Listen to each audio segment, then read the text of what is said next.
Hello and welcome to your own channel Teaching Eva. We are going to discuss worksheet number 51. This worksheet is given for class 6 to 8. Know your heritage.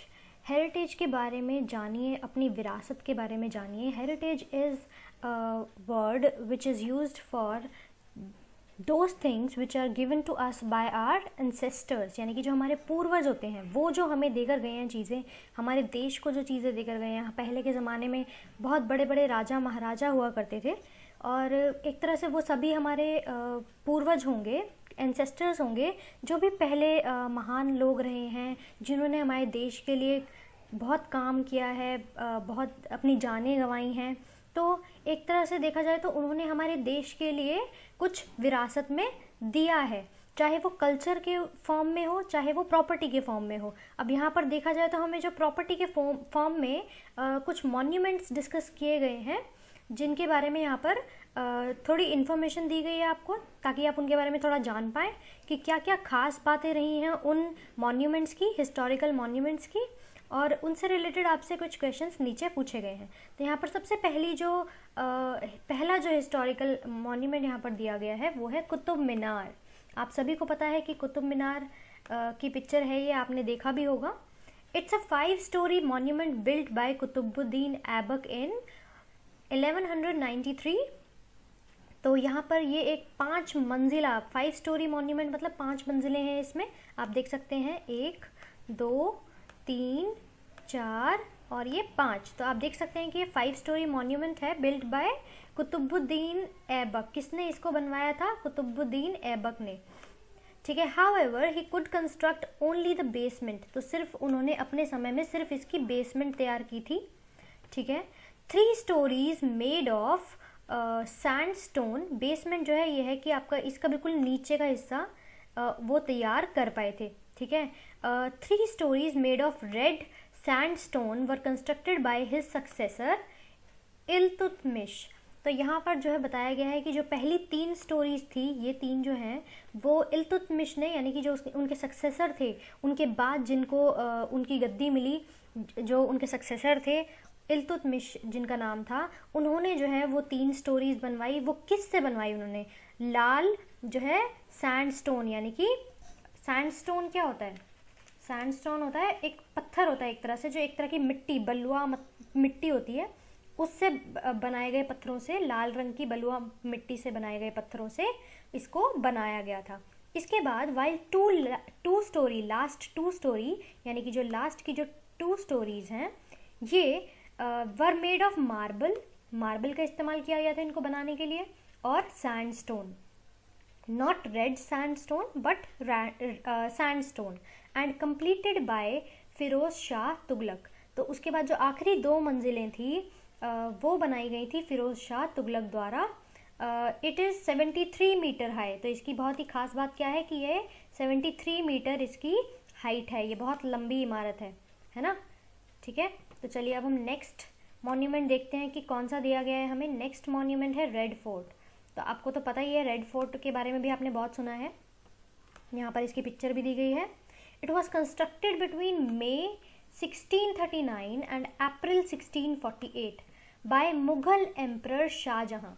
तो जैसे कि आपको पता है कि हमारे देश में मुगलों का राज्य रह चुका है. ठीक है. मुगल पीरियड रह चुका है पहले. तो उन्होंने जो है उस समय के जो मुगल एम्परर थे शाहजहाँ जी, उन्होंने बनवाया था ये मई 1639 से अप्रैल 1648 में. ठीक है. तो इसको कई साल लगे हैं, यानी कि इसको बनने के लिए. When he decided to shift his capital from Agra to Delhi. तो ऐसा ये उन्होंने कब बनवाया था? जब उन्होंने अपनी कैपिटल जो है उसको शिफ्ट करना चाहा था. अपनी जो उन्होंने कैपिटल को आगरा से दिल्ली में शिफ्ट किया था. तो made up of red sandstone on bank of river Yamuna. तो ये जो है जो मॉन्यूमेंट है हमारा, ये रेड सैंडस्टोन से बना हुआ है. और कहाँ पर बना हुआ है? यमुना नदी के तट पर, यानी कि यमुना नदी के बहुत पास ये बना हुआ है. ठीक है. आपको पता होगा कि ताजमहल की अगर हम बात करें, जैसे कि आगे लिखा ही है, architectural design is credited to Ustad Ahmad Lahori. तो आपको बहुत अच्छे से पता होगा कि यही आर्किटेक्ट हैं जिन्होंने कि ताजमहल भी बनाया था, और उसके डिज़ाइन के लिए भी क्रेडिट इन्हीं को जाता है, जैसे कि इसके डिज़ाइन के लिए क्रेडिट जाता है। रेड फोर्ट जो है एक ऑक्टागन की शेप में बना हुआ है, ठीक है। इसके 8 साइड्स हैं ऐसे, 1 2 3 4 5 6 7 8, इस तरह से ऐसे ऑक्टागन की शेप में बना हुआ है ये। और इसकी खास बात यह है कि इसके अंदर जो भी काम किया गया है, जो भी डिज़ाइनिंग दी गई है, जिस भी तरह की कारीगरी की गई है, जिस तरह से ये बनाया गया है, उसका क्रेडिट किसे जाता है? उस्ताद अहमद लाहौरी। आपको बहुत अच्छे से पता होगा, आपने सुना होगा कि इसका जो मेन गेट है उसका नाम भी लाहौरी गेट है, ठीक है। तो ये वही आर्किटेक्ट हैं जिन्होंने कि ताजमहल भी बनवाया था, और ये जो है दोनों चीज़ें जो है हमारे यूनेस्को द्वारा जो है वर्ल्ड हेरिटेज साइट में भी काउंट किए जाते हैं, ठीक है। वहाँ पर भी इनका नाम दर्ज है। तो चलिए नेक्स्ट मॉन्यूमेंट पे चलते हैं। नेक्स्ट मॉन्यूमेंट है आपका इंडिया गेट। इंडिया गेट जो है आपने सभी ने देखा ही होगा। It is a war memorial in honour of soldiers of British Indian army who died between 1914-1921 including first world war. तो जो है ये एक तरह से एक वॉर मेमोरियल है, उन लोगों के ऑनर में है जो कि जंग में मारे गए, ऐसे सोल्जर्स हमारे देश के जो कि फर्स्ट वर्ल्ड वॉर में मारे गए, या वैसे जिन्होंने जो है हमारे देश के लिए जान दी है। It was inaugurated bye Lord Irwin. उस समय पर यहाँ पर जो है ब्रिटिश इंडियन आर्मी हुआ करती थी, अंग्रेज़ जो है यहाँ पर राज किया करते थे। तो इसका इनॉग्रेशन जो है वो लॉर्ड इरविन ने किया था ऑन February 12, 1931 में, ठीक है। सिंस 1971 से यहाँ पर जो है Amar Jawan Jyoti is always lit in the memory of unknown martyred soldiers of India.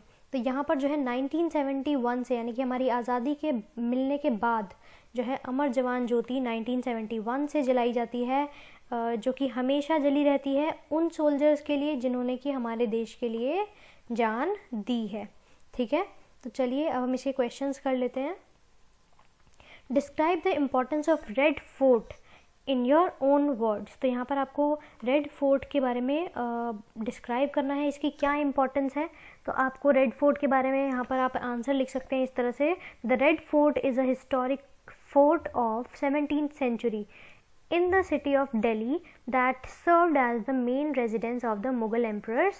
तो रेड फोर्ट जो है एक हमारा एक ऐतिहासिक किला है जो कि 17वीं शताब्दी का है, और कहाँ पर है ये? दिल्ली में।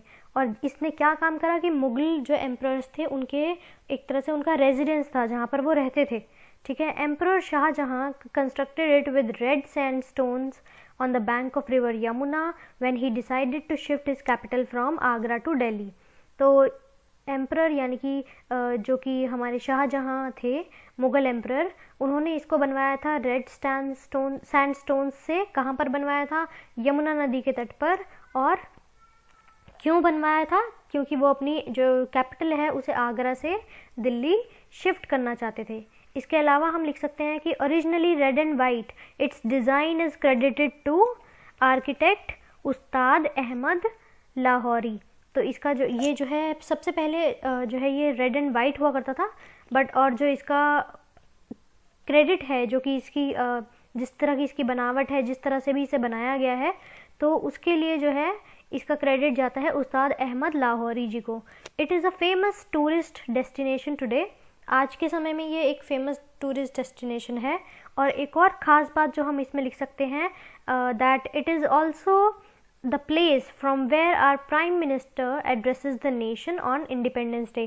जैसे कि आप सभी को पता है कि इंडिपेंडेंस डे यानी कि 15 अगस्त पर जो है प्रधानमंत्री जी जो है यहीं से स्पीच दिया करते हैं। कहाँ से दिया करते हैं? रेड फोर्ट से, ठीक है। तो इस तरह से आप इसका आंसर लिख सकते हैं। नेक्स्ट क्वेश्चन हम देखते हैं। नेक्स्ट क्वेश्चन है डिस्क्राइब द सिग्निफिकेंस ऑफ अमर जवान ज्योति। तो अमर जवान ज्योति की सिग्निफिकेंस बतानी है, क्या सिग्निफाई करती है वो, क्या क्यों जलाया जाता है उसको। इसके अलावा आपसे कुछ नहीं पूछा गया है इसमें। आपसे ये पूछा गया कि अमर जवान ज्योति को जलाने का मतलब क्या है, क्या सिग्निफाई क्या करती है वो। तो Amar Jawan Jyoti signifies that the martyred soldiers of India will be remembered forever like its eternal flame। तो जो अमर जवान ज्योति है वो ये बताती है हमें, ये सिग्निफाई करती है कि जो हमारे जो सोल्जर्स थे जो कि शहीद हो चुके हैं, जिन्होंने हमारे देश के लिए जान दी है, वो उनकी जो याद है वो हमारे दिलों में हमेशा रहेगी, वो हमें हमेशा याद रहेंगे, हमारा देश उन्हें हमेशा याद करता रहेगा। जैसे कि और ये यादें कभी भी नहीं मिटेंगी और जलती रहेंगी हमारे दिलों में रहेंगी हमेशा, जैसे कि ये अमर जवान ज्योति हमेशा जलती रहेगी। ठीक है, नेक्स्ट क्वेश्चन है question number 3, describe the material used in construction of Qutub Minar. तो इसका आंसर आप लिख सकते हैं, the material used in the construction of Qutub Minar are red sandstone and marble and sandstone. तो वहाँ पर 3 चीज़ें यूज़ की गई थी, एक तो रेड सैंडस्टोन और ऊपर के जो लास्ट 2 स्टोरीज थी उसमें यूज़ किया गया था मार्बल एंड सैंडस्टोन।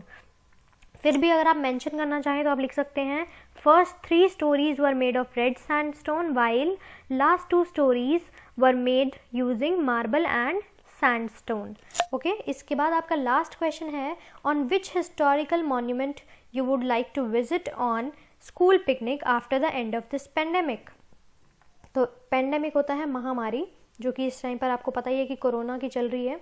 तो ऑन विच हिस्टोरिकल मॉन्यूमेंट, तो आप किस हिस्टोरिकल मॉन्यूमेंट को विजिट करना चाहेंगे अपने स्कूल पिकनिक पर after the end of this pandemic. तो यानी कि अगर जब भी जो है आपका पेंडेमिक ख़त्म होता है, जैसे कि आपको पता है हर साल जो है स्कूल्स के पिकनिक होते हैं, तो अगर ये अगले साल तक सपोज़ आप स्कूल जाते हैं, तो जब भी आप जाएंगे और आपका स्कूल अगर पिकनिक पर जाता है तो आप किस हिस्टोरिकल मॉन्यूमेंट को विजिट करना चाहेंगे। तो यहाँ पर आप किसी भी हिस्टोरिकल मॉन्यूमेंट का नाम लिख सकते हैं। And but in my opinion I would say that I think Red Fort is very interesting to see, because यहाँ पर इतना कुछ है देखने के लिए, इतना कुछ है, ये है भी इतना बड़ा, ऑक्टागन शेप में है, ये बहुत बड़ा है, इसमें बहुत कुछ बना हुआ है, तो वो देखना काफ़ी इंटरेस्टिंग रहेगा। वैसे तो अपने आप में सभी हिस्टोरिकल मॉन्यूमेंट्स की जो है अलग ही इम्पोर्टेंस है, but I think as a student अगर मैं यहाँ पर आंसर लिखूँगी तो I think I would like to go to Red Fort. बाकी आप अपनी मर्ज़ी से आंसर लिख सकते हैं, आप जिस मर्जी मॉन्यूमेंट का नाम लिख सकते हैं। एंड आई होप आपको ये वर्कशीट बहुत ही ईजी लगी होगी एंड ईजीली समझ भी आ गई होगी अच्छे से। अगर आपको कोई भी डाउट है इसमें तो आप कमेंट करके बता सकते हैं, पूछ सकते हैं। And please don't forget to like, share and subscribe teaching you.